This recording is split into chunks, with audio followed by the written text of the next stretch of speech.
Good evening, horror fans, and welcome to another riveting episode of the Ritterhaus podcast, also known as RitterCast. Yeah. My name is Vinny, bringing back the formerly known as Vinny Everyman. To my left, as always, is Chris. To my forward, front and center is Lee. Hi. We have a topic today. Would we like to know what that topic is? Sure. No. All right, cool. So we have... Don't tell us. Just go. 29. Just start talking. We'll figure it out. Yeah. I was a small poor boy in a poor community. I came from a poor family. Easy come, easy go. Will you let me go? No, Just seriously, can I Milano. leave? Yeah, you can go whenever you want. Okay, bye. I'll play this waiting game all night. I have the topic. I'll just hold go on for to it. For the sake of sake of our brevity. our listening audience. If you insist. Tonight's topic is inspo. I'm going to take that to mean inspiration. What are our inspirations? We do have a few web series, videos. I'm assuming that's what standalones. it's referring to. I'm going to right? assume that that's like it. our So web what is our series. inspiration to the web series, or for our web series? What got us to where we are today? Cool. I think that's a pretty good topic. Yeah, Yeah. that's definitely a good Let's one. freeform this one. Yeah. We can just freeform talk, jazz. and see where we're at. We don't really need talking points. We all kind of know what inspired us and Oh, yeah. how. That's true. That's Definitely. true. I think we should get the big one out of the way. Marble Yes. Hornets? Marble Hornets. Yes. Yep, Marble Hornets. Marble Hornets has inspired each and every one of us. Am I wrong in saying that? No. Not at I'd say all. you're For absolutely right. those of you at home that don't know what Marble Hornets is, I will try to put it as eloquently as I can. They still are around. They're not active, but they are a horror series that started on the internet, YouTube specifically. They came out in 2009, I believe. It was Yeah. 2009. Now, this was before the big explosion of YouTube and narrative-driven YouTubes and those sort of ARG, like Sad Although there Girl. was Lonely Girl. There was Lonely Girl. I was going to Yeah. say, I couldn't remember her name. Lonely Girl was there, but she wasn't to the extent or to the fan favor. Yeah. Was Well, she? I guess. Well, I don't remember, because she it did was come an first. arc. It was an Yeah. arc, but I think it was. It wasn't quite like a horror Right. arc. I And don't also, think. it didn't hit the mainstream. Like, Marble Hornets Season 1 was literally reviewed by Roger Ebert. Yes. So they hit sure. they hit the mainstream. Although I do know that Lonely Girl did get some kind of traction. I don't know. I love hearing my coffee slurp. Yeah. Definitely did. I remember. I mean, I've read articles about it on Yeah. reputable Yes. There's the word. Yes. Sites. So I know that she was big, but Yeah. when I think of You're right. Definitely Yeah. capped on the like the Blair Witch, Yes. Paranormal Activity, that kind of Oh, yeah. vein. You know, yeah. and they Marble Hornets was the were first. based off of the internet urban legend of Slenderman. They were the first to do it. They are the first Yes. to do it. We are all more or less imitations. I'm willing to say it. We've all Yeah. taken our own spin. I mean, Lee is his own beast. But it's still inspired Right. by the overall concept, because I mean, without them, there would be no sort of Absolutely. Yeah. style. But the Lee style definitely would went a exist. totally different monster route than Yes, than- I did not than want to do Slenderman. the rest of us did. But But stylistically, thematically, Oh, stylistically- very, oh, absolutely, very similar. 100%. We in all fact, I think I told this take story inspiration. before, but I absolutely. We sat down, we watched it. I had no clue what Marble Hornets was. Yeah. The other two guys in my series, Jeff and Evan, they were like, "Hey, Slenderman's going to get us." I said, "What's that?" They told me I binge watched everything that was available of season 1, which was not finished at the time, right. and immediately was like, "We can do this." Yeah. So I consider them a direct inspiration for sure. Yes. But I wanted to get that out of the Absolutely. way. Do we have any specific, for you guys, any specific points in Marble Hornets or sort of overall themes that you were like, wow, that is something really special? That is something that I kind of took from that. Just real quick. Like inspiration-wise. It doesn't have to be like a praise of Marble Hornets, but something that you like well- to incorporate. What I would say is that they kind of codified a kind of style. Yes. That I think that, I mean, this was already, the things that you may have taken inspiration from, for Everyman Hybrid, watching your series actually was the thing that gave me the catalyst in the same way that you watched Marble Hornets and were like, yeah, let's do it. We can do that. I was watching Everyman Hybrid, and I thought, hey, these guys are from Jersey. Like, hey, like if these Jersey guys can do it, why can't I? Yeah. So, that's what kind of pushed me to do that. But by that time, see, I was in this kind of second wave of Slenderverse creators, where there was a big boon in all these other series. that were all starting roughly at the same time. Yeah. And by that point, I'd say there was already a style. Right, that And was it was like a genre. I agree. You know what I mean? Yes. And there were certain tropes in that genre. I embraced the ones that I liked, like the distortion and there's plenty of things that we just take for granted. You know what I Right. mean? But as Marvel stylistically, coined a lot of those things. yeah, though. stylistically they coined a lot of that, and our use of them are because of them. So I would just say stuff like that, just generally because they created the genre. That's true. Yeah. And by the time I jumped into the game, it was a genre. You know? Yeah, So and that is true. It's actually interesting you brought up the waves thing, because it's literally in order. It's Vin's first wave, you were second wave, I was third wave. Yeah. It's actually really interesting that, Yes. we Yeah. have that. Yeah. And Marble Hornets is their own thing because Right. they like everyone's saying, they They were codified ground zero. this genre. Absolutely. Yeah. And there were things, we looked at it and we said we want to do everything totally different than Marble Hornets. We want to make it interactive, we want to do this, but there were obviously those tropes that you don't even think about, that you take Yeah. for granted, that Absolutely. feel safe because they are part of a genre that was created for you. Yeah. Like I walked into a genre that already existed at that point. right. Which I will never take it away from them. I have, I can didn't find know. faults in their series, no problem. Just like I No, can in same. my And I own, mean, but- I personally, I think Marvel Hornets Season 1 is brilliant. Oh, yeah. But everything after, I think, is kind of falls flat. Personally, that's just me. Yes. I think we're all kind of on the same page. Season 1 was a masterpiece. Season 1 is Yes. excellent. And then I really didn't watch after Season 2, but Season 2 really fell flat for me as far as character development went. 2 is boring, in my opinion. Yeah.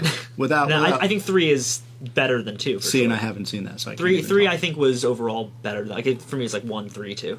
Yeah, I think I agree. I mean, the first was by far the best, I think, and also it was at a time when Yes. it was It was also so new. groundbreaking. Yes, it it was was. really Yes. groundbreaking. And it Absolutely. really... You brought up a good point about it being a genre after that. Yes. They had nothing other than a small blurb, a small little gathering online of written text about this creature, and they took it and made it what we have today, which is... I never really thought of it like that, but that is exactly what they've done. They created the entire Slenderverse. I think interestingly enough, the granddaddy. part of the reason that seasons 2 and 3 may seem to fall flat, to certain Slenderverse creators and stuff like that, is just because since they founded the genre, right? Like they made these tropes. That's true. To us, it's almost like, oh well, that seems tropey. Right. You know what I mean? Yeah. But it's like, but they created it. Right. You know what I mean? So It's like going I back understand. and watching the original Halloween and Right. going, wow, Exactly. for the first time in years, and going, wow, that's filled with tropes. It's like, Yeah. well, Yeah. But also, they- it's because, you know, right, they started it. They made it. Yeah. Huh, something I never thought of. But I wanted to get that one out of the way so we yeah. could talk for a couple minutes about it, because that is a huge influence. Across the board. Some of us don't like to admit it. No, I mean, we all do, I but I get mean, it, certain slender... Hold on, we just blew out the mic here for a second. Ooh, there we go. We're back. Okay, we're back. Certain people don't like to admit it, I've noticed, in I the definitely think- Slenderverse. But it is an inspiration no matter what. If It you're is. making a Slender vlog or blog even, it is... You wouldn't be doing it if Marble Hornets didn't exist in the first place. Exactly. And I agree with that. So I And wanted to true. get that out of the way, but I know that we sure. have more subtle inspirations. Oh yes, I mean, well, piggybacking before I get into other stuff, like with what you were saying about Marble Hornets. Oh my god, I can't talk. The one thing that I really picked up on from them that I loved, I love the whole, and I mean Paranormal Activity I guess also does this sort of thing, and they came after Marble Hornets. I was going to say, just for my timeline, did they come before or after? I believe after. I'm almost positive. No, because the first one I think was What? Paranormal Activity? the first one. When was the Oh, first you know what? It might have been the theatrical release, though. I'm not sure when it actually premiered, in So the they yeah, were close. festival. so I want to say it actually Yeah. was from 2008. Yeah, you might first be one. right. You might be right. Regardless, I know it didn't go theatrical. yeah, it didn't go theatrical Yeah. until I was in high school. Yeah. But regardless, that whole the whole while you were sleeping thing to Yeah. me is, and I mean that's my one of my best Yeah. videos is based around that concept. But I think it's that's overall terrifying, and that's a huge fucking inspiration because there's nothing scarier than shit happening around you while you're asleep. That and not scared even the aware hell of out it. of me. Yeah, that that was episode of Marble terrifying. Hornets. Oh yeah, Scared. Wait, which one? Where Maskey shows up when Yes, he's sleeping. yes. That was when I was started horrifying. watching around the Yeah. That was literally because it was they had just uploaded that, and that was my first Marble Hornets video. Yeah. Yeah, it was 19, I think. Yeah. That's the one that. Yeah, and that's that what was fucked me up. horrifying. And I mean, that's the one that's gift all the time, and Yes, you see it all yes, over the true. place. Aside Yes. from some of their better looking Slendermen, but yeah, that creeped me the hell out. What really creeped me out was the fact that it could be. Yes. This is something that you're watching. and Absolutely. The realism in Absolutely. it was Yes. really, Oh, at least so- for the first season. Yes, and that's something that Well, it was when it was still fresh. Yes. It was Right. still like nothing like this had been done Right. before, so it had that kind of like plausible, like Yes. deniability or and whatever. there's almost at that point there's the trustworthiness of the internet. Yes. Yeah. Because now it's sort of like, Everything you see you're on the behind a internet is fake. screen, right? Everything you see behind the internet is fake. It's anonymous. You're behind a screen. Nothing matters. Yeah. Being this close to a screen in 2009 and someone saying I found these tapes was believable. Yeah. Yeah. Now you knew it wasn't real, but it's something that was like It was a lot easier to was- suspend your disbelief. Yes, absolutely. You can suspend that disbelief way easier when you actually have to go on, click it, find it, click on to the next one, and, Yeah. and really Yep. absorb everything that's being thrown at you because you are actively choosing to go to the next one, go to the next Yep. one, go to the next one. I thought it was crazy, and that's what I took from my series, obviously, because I Yeah. went full blown ARG with it. Speaking of ARG, if you don't mind if I Go for it. piggyback off of that, Bees from Halo 2, I believe, Yes, Halo 2. is another one of our inspirations. And that is probably, I'd say, aside from Marble Hornets, that is our biggest inspiration. Which was their marketing campaign? Which was a marketing Yep. campaign for Halo 2. It was an ARG where they had a couple, I can't remember actually the specifics of it, but they had a message board up, and through the message board it brought you to websites, and it all led back to Bees. I can't remember the specifics. Right. I should have looked it up before we started talking about it, but I didn't even click on my computer. So, but basically that was my first real ARG experience. Right. Like the fact that they took something on the internet and led me somewhere. Mm-hmm. Then, of course, it led to a marketing campaign, but that was wild. And they did something similar with Blair Witch Project, but I wasn't really aware of that at the time. We had just started filming our series, and it was not good, to be honest. Our first couple of videos were trash. We reworked everything, and we sat down and we said, we need to make this different. Yeah. And I remember, I believe it was Jeff who said Bees. And if you know Jeff at all, he yells random words all the time that are just nonsense. So we were like, "Whoa, Bees? Okay, what? Fine, what?" And then he explained it. We were like, "Yes, that is what we need." And he came up with the first round of ARG stuff, and we never looked back. And the series became Yeah. an alternate reality game rather than just a web Absolutely. series. It's So, awesome. so we owe that all to Bees, Yeah. which is crazy. It's a marketing campaign for a 15-year-old game at this point, maybe something more like than that. I don't know. Maybe. Couldn't But at that point, it was probably about 10 years old, and Yeah. here we are. Yeah. And that still sticks with me. That's still, that sort of marketing campaign always has stuck with me, and I think always will, because it's just so, it takes a certain level of creativity to create something that's both believable and also stands out. Right. Because it Yeah. has to be both. It can't be one or the other. It has to fit in with everything else, but as soon as you find that thread to pull on, it all makes sense. Yeah. But it has to hide in plain sight. So I think that that's awesome. That is one of my biggest ones. Yeah, for sure. Yeah. I'll go. Okay, go. I'll go next. Shoot 'em off. So kind of like my series thing. What Excuse are me, these start sounds that you're making? I am leather farting. So my series Dark Harvest is known for its cult, which is called the Order, which surprisingly I did later on. I read up on some H.P. Lovecraft and was taking some influence from that later on, like especially when we were going into the actual lore and the various doctrines of the cult and things like that. But the original inspiration for the cult actually came from Ben Drowned, believe it or not. The Ben Drowned nice. ARG. And can you Yeah. explain a little bit about what that is? Because I know some people may Absolutely. not. So Ben Drowned is originally it was a creepypasta about a haunted copy of Legend of Zelda Majora's Mask for the Nintendo 64. Which is an excellent creepypasta. I think it's Oh, yeah, it is. one of the best. So good. And the creator, shout out to Alex Hall, that's the creator There you of go. Ben Hey. Drowned. It was really inspirational for me because it took what originally was this kind of interesting story about a haunted video game with this spirit in it called Ben, right? It was like possessing the game and giving all these ominous messages and cryptic, things. But then later on, it actually branched into a full-on ARG that had all these websites and all these different, characters and backstories, and, it became very complex. And so It's still ongoing, right? It's on hiatus. Well, I right, believe. right. Yeah. It's not completed as of today. Right. So they in the second act of the second arc of the ARG, they introduce a cult called the Children of the Moon. And it's this, bizarre, cult. I would have to do some research on it again. I kind of forget the details of it, but I know that it involved drowning. Not sure if that was like as sacrifice or if that was like part of a ritual or something like that. That's how they ascended. But yeah, something like that. So that was a huge inspiration for me, and that after I saw that, I thought, well, wouldn't a cult be a very interesting thing to include in this kind of horror setting based around Slender Man, which, granted, if this kind of creature existed, it's not hard to believe that group of people would be so, thrown off kilter and their worldview, like, so fundamentally shattered Right. that they would have to create, a belief system to kind of normalize the existence of this thing.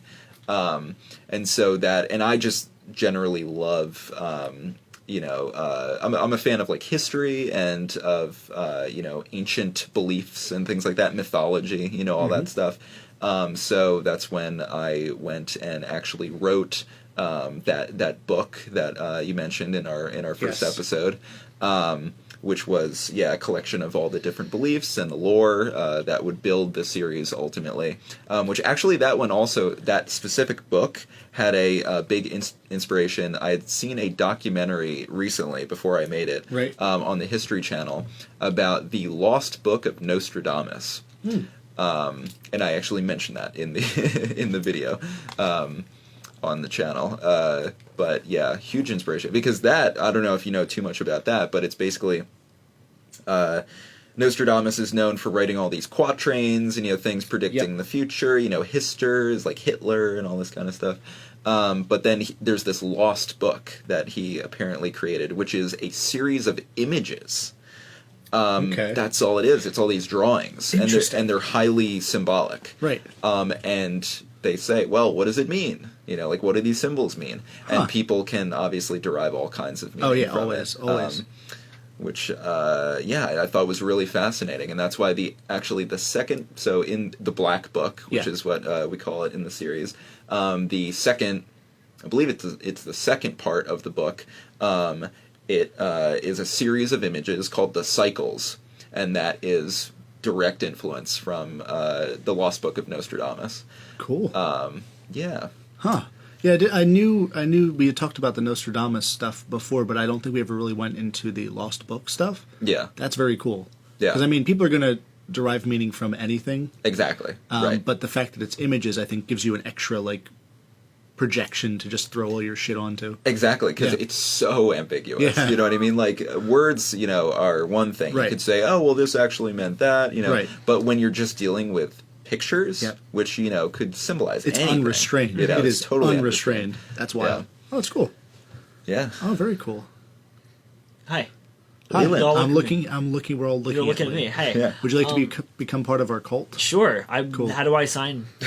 We'll tell you later. Where do I sign? We have Cool. jackets. Can I pay you guys money to ascend my levels? We just need your house. Oh, okay. I mean, that's. And I have a whole back room that's just unused. And also fill your house with any liquid assets you may have. I'll fill my house with literal liquid. Fill it with liquid and maybe some assets. Yo, I'm fucking just eat Tide Pods all day. If you drop them in the liquid, they'll expand and you'll have a bunch of Tide. Yo, Man, won't that be amazing. uncomfortable, like, when someone's listening to this years from now and that's no longer They'll a be- meme? Yeah. Yikes. I mean, they looked very appetizing back in the day. Wait, are we time traveling backwards with this? fucking Are we know. taking this back? No, nowadays they look appetizing. You said. in Well, the I meant past. for the future. Yeah. This We're is getting time really traveling. weird. We're time traveling. Oh, right okay. now. Anyway, Okay, good. hey, Hello, future inspos. people. Hey, Are we future-proofing this podcast right now? sure. This is like It Follows. Speaking of references, It Follows. That's a huge fucking inspo. Blair Witch Project, because I know we were kind of briefly discussing it. Yes. The Blair Witch Project is. Yes, I mean, absolutely. here's the thing. None of us would exist without Marble Hornets, but Marble Hornets would not exist without the Blair Witch Project. Right. True. Like, Right. They are the cousin of all of our inspiration. Oh my God. Like there is no avoiding hey, them. we're deep in the family tree of the Blair Witch Project. That's kind of cool. Hey, reach out to us, Hey, Grandma and hey, Grandpa. Ed Sanchez, you wanna work Reach with us? out to us. We're family. Yeah. Yeah. Let's talk. So the Blair Witch Project, I mean, I feel as though most people know enough about it, but Yes. for those of you who are uninitiated, the Blair Witch Project was a 1999 horror film, done in the vein of a documentary almost, Yeah. where Yes. At the time, there was no appropriate title. It would later become a found footage. Yes. But Right. yes, it was The- documentary style to an extent. it's about Yeah. 3 college students who are doing a college thesis video about an urban legend called the Blair Witch, and they go to this town in Maryland and go into the woods to find the Blair Witch on camera. And There it's you go. just it's that simple. It's 3 kids All with kinds of 2 spooky cameras, stuff happens. and spooky stuff happens, but never anything on camera. No. True. It's always off screen. Such a minuscule budget. Yes. Oh my to god, do that. that's sick. Outstanding. What was the budget? 50,000? Yeah, it did not break 100K. I know that. It was because it's one of the biggest profiting films ever Yes. because of the fact that not only did they make like $264 million, Yeah. but also they sold back all their equipment after the fact to Yeah. get to Yeah. maximize their profit. Although Paranormal Activity is the number one. That Yeah. yes, Yeah. Paranormal Activity is Ridiculous. mind blowing. Ridiculous yeah. return on investment. Oh my god! Crazy. Well, because it was made for like $10,000. Yes. I And think like it- 13, if I remember. 13,000. correctly. Yeah, it was something like really. Yeah. It was under 20. And you Yeah, that's also the point. you also And- have to remember though about them is that equipment was cheaper and more accessible with Paranormal Activity. Yes. Yes. Very- And True. it Oh, was yeah. easier to have a platform of that because found footage was already established. So Yes. Well, there's Oh never. yeah. I been- mean, I'm not Yeah, giving no. Paranormal Activity. I want to take a little bit tons of away from credit. Paranormal Yeah. Activity because they were great, but they were Yes. nowhere near. They the were. Blair Witch They were. Project. Their biggest achievement was commercially. Yes. Yes. Well, that's the thing. Like, Yes. there's never been a I'll say film that that. has climbed in the box office the way Paranormal Activity did. Oh yeah. Because it went from like hundreds of places down to like number 1 for several weeks. Crazy, yeah. And it's insane the level of money they made. But like I was saying, the Blair Witch Project, so it's 3 kids with 2 cameras filming in the woods, and that's it. Yep. And creepy shit happens. Yeah. And not only that, though, this was in the early ages of the internet. Yes. The internet was still like MediaFire and like things like that, where it's just like really basic web pages. GeoCities. Yeah, Yeah. GeoCities. And the filmmakers went out of their way to make this film feel completely authentic. Right down to the fact that the film itself was marketed as real, Yes. undoctored found footage Yes. that they just found in the woods in Maryland. They had missing posters Yes. made up for the main characters, Yep. all the whole 9 yards. And on top of that, in order to really make this legend feel real, they shot a documentary about it, which aired on TV, about the legend of the Blair Witch. Yep. They made several websites dedicated to not only the Blair Witch like legend, but the history of the town and the history of all the people who disappeared. Yeah. It's insane the level of depth they went into. And There were plenty of people at the time who thought it was real. Oh, Yes, for who yeah, genuinely, people yes. actually thought that this film was real, Yeah. and I mean, I'm sad that we never got to experience that. Yeah. But it's a little before our time. yeah, a little We were- before our time. I we was were a little young. 6. I was 5. I was 5 years old. But yeah, I mean, it's absolutely groundbreaking, and it's the great grandfather of all of our content. Yes. because it was the first, and it was not the first found footage film. There were before it, but it was the first A, commercially successful found footage film, and B, it was the first to successfully do a campaign that was fully realized in the sense of it was completely immersive. Well, they are Cannibal Holocaust tried, but Yeah. the director got arrested. Do you know what? that Have wasn't you the heard only about fault. that? I know. Wasn't there like animal abuse? or Well, something? yes, but that's not why he got arrested. Oh. He got arrested because they thought it was a legitimate snuff film. Yes. And yes. the actors all signed a contract that they would go into hiding Yeah. for 1 year after the film So they couldn't premiered. so that- pinpoint where the Wow. actors were. Yeah. Right, Crazy. and then they had to bring the actors into court to absolve him. Right. Wow. To prove that they That's were To prove that they indeed were still indeed alive, yeah. And Wow. not dead somewhere. Yes. Yeah.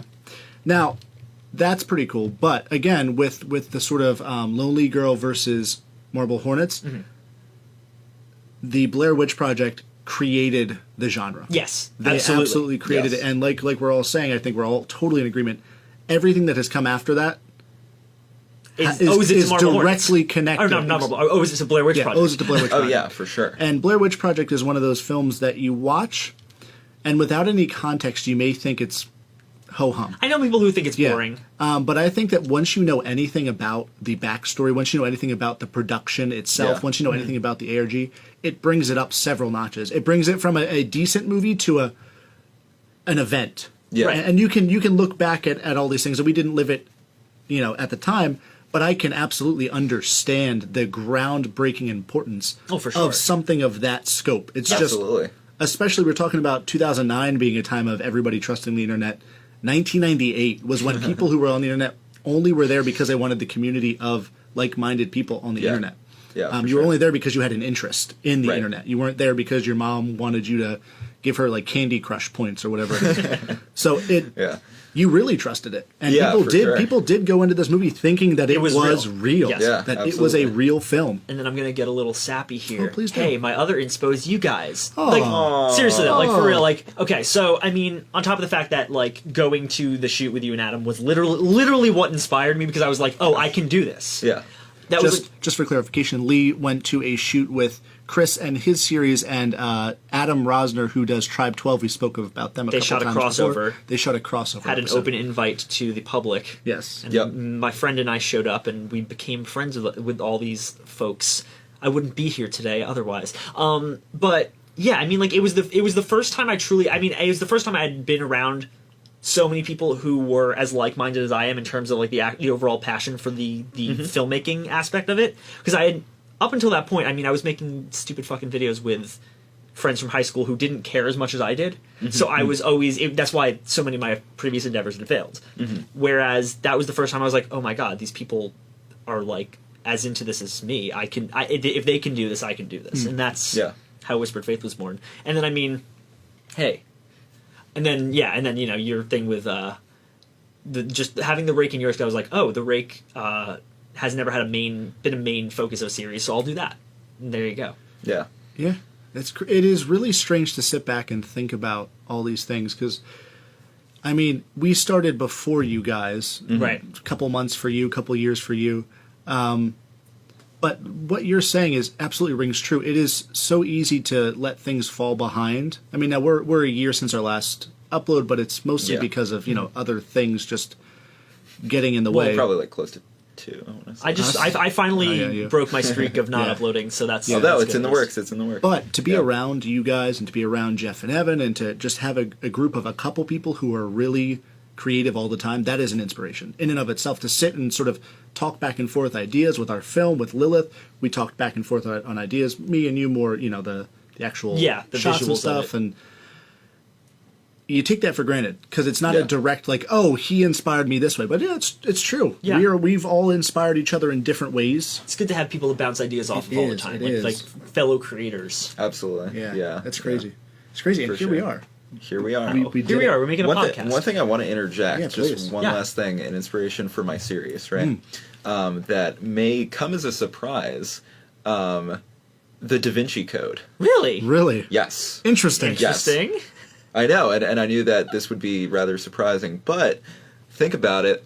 All of the stuff with the conspiracies, especially within the order itself, there's kind of like these multi-layered, Okay. different levels of betrayal between like different stuff, and the fact that the lore of the order itself goes so deep.